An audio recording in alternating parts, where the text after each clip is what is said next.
di hati. Assalamualaikum warahmatullahi wabarakatuh. Om Swastiastu, Namo Buddhaya, Salam Kebajikan. Perkenalkan, nama saya Mnitia Kristi Manongga dengan NIM 2214201117. Saya adalah mahasiswa aktif di Universitas Pembangunan Indonesia Manado, Fakultas Ilmu Keperawatan, kelas A4 semester 1. Tujuan saya membuat video ini yaitu sebagai pemenuhan ujian akhir semester dengan mata kuliah Pemenuhan Kebutuhan Dasar Manusia dengan dosen pengampu Nurse Fania Tampilang Escape MKes.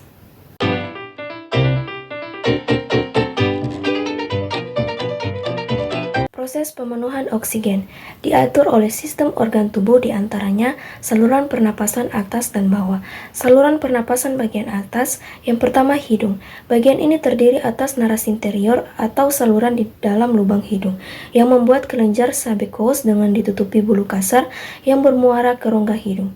Bagian hidung lain adalah rongga hidung yang dilapisi oleh selaput lendir yang mengandung pembuluh darah. Proses oksigenasi dimulai dari sini. Pada saat udara masuk melalui hidung, udara akan disaring oleh bulu-bulu yang ada di vestibulum atau bagian rongga hidung. Kemudian dihangatkan serta dilembabkan. Yang kedua, faring merupakan suatu pipa yang memiliki panjang 12,5-13 cm yang terletak antara konai sampai belakang laring. Faring dibagi menjadi 3, yaitu A. Nasofaring, terletak antara konai sampai langit-langit lunak. Pada nasofaring terletak tonsil faringilla atau ademoid dan 2 lubang tuba aqueous.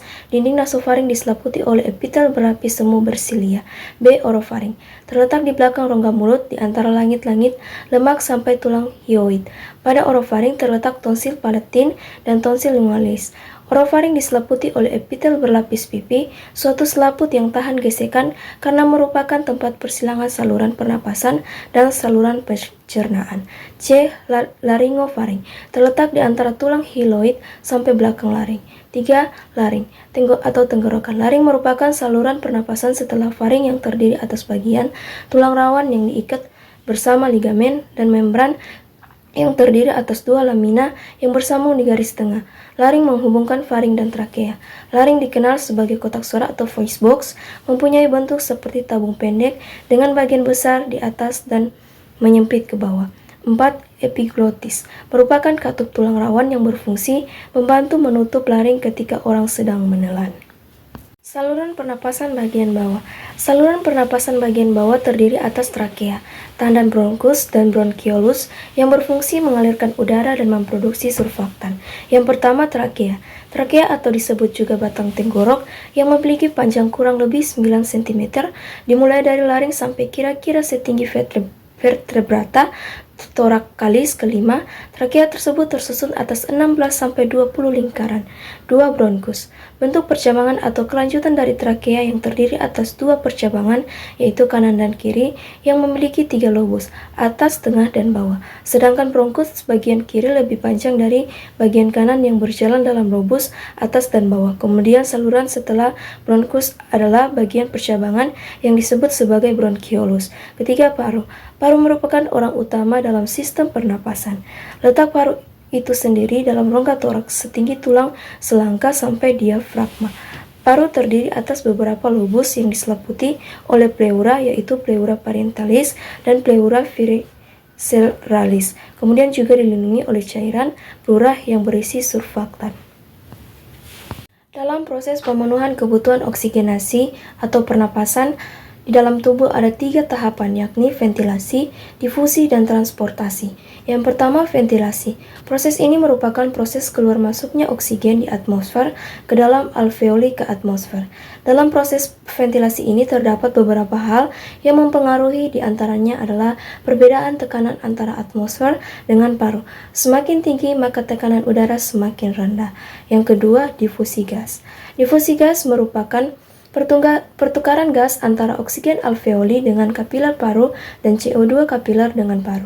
Dalam proses pertukaran ini terdapat beberapa faktor yang dapat mempengaruhinya, di antaranya luas permukaan paru, tebal membran, respirasi atau permeabilitas, yang terdiri atas epitel, alveoli, dan interstisial. 3. Transportasi gas merupakan transportasi antara O2 kapiler ke jaringan tubuh dan CO2 jaringan tubuh ke kapiler. Pada proses transportasi O2 akan berkaitan dengan Hb, membentuk oksihemoglobin 97% dan larut dalam plasma 3%. Kemudian transportasi CO2 akan berikatan dengan Hb, membentuk karbominhemoglobin atau 30% dan larut dalam plasma 5%. Kemudian sebagai menjadi HCO3 berada pada darah 65%. Halo semuanya, di sini saya ingin mengajak teman-teman semua untuk bergabung bersama kami di kampus Universitas Pembangunan Indonesia Manado. Di sini tersedia 6 fakultas. Yang pertama, Fakultas Keperawatan dan Profesi Nurse. Yang kedua, Fakultas Ilmu Sosial dan Politik. Yang ketiga, Fakultas Hukum. Yang keempat, Fakultas Teknik. Yang kelima, Fakultas Pertanian. Dan yang keenam, Fakultas Sastra. Saya pastikan kalian menjadi mahasiswa-mahasiswi yang kreatif, aktif, dan berprestasi. Mari bergabung bersama kami di Universitas Pembangunan Indonesia Manado. Selamat datang di Universitas Pembangunan Indonesia Manado yang terletak dekat dengan kawasan bisnis Bahu Mall Manado. Tempatnya di Kelurahan Bahu, Lingkungan 3 Manado, sangat strategis di pusat kota Manado. Dibangun di atas lahan seluas 2,5 hektar, Universitas Pembangunan Indonesia Manado berdiri megah dengan ruangan 7 lantai, terdiri dari ruangan kelas, ruangan kantor, perpustakaan, laboratorium komputer, laboratorium keperawatan, pengadilan semu, dan laboratorium bahasa, kantin, serta rooftop di lantai atas. Universitas Pembangunan Indonesia Manado memiliki 6 fakultas dengan program studi, yaitu Fakultas Pertanian, Prodi Agribisnis, Fakultas Hukum, Prodi Hukum, Fakultas Teknik, Prodi Teknik Elektro dan Teknik Sipil, Fakultas Ilmu Sosial Ilmu Politik, Prodi Ilmu Politik, Fakultas Sastra, Prodi Sastra Inggris, Fakultas Keperawatan, Prodi Ilmu Keperawatan dan Profesi Nurse. Didukung oleh sumber daya manusia yang berkompeten dan tersertifikasi, Universitas Pembangunan Indonesia Manado memiliki dosen dan tenaga kependidikan dengan latar belakang S2 dan S3 lulusan dalam dan luar negeri.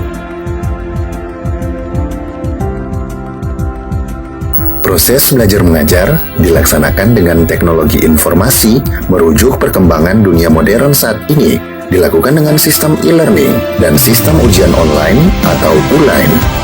Hasil tracer student Universitas Pembangunan Indonesia Manado dan fakultas menyebutkan lulusan UNPI sudah tersebar di dalam dan luar negeri.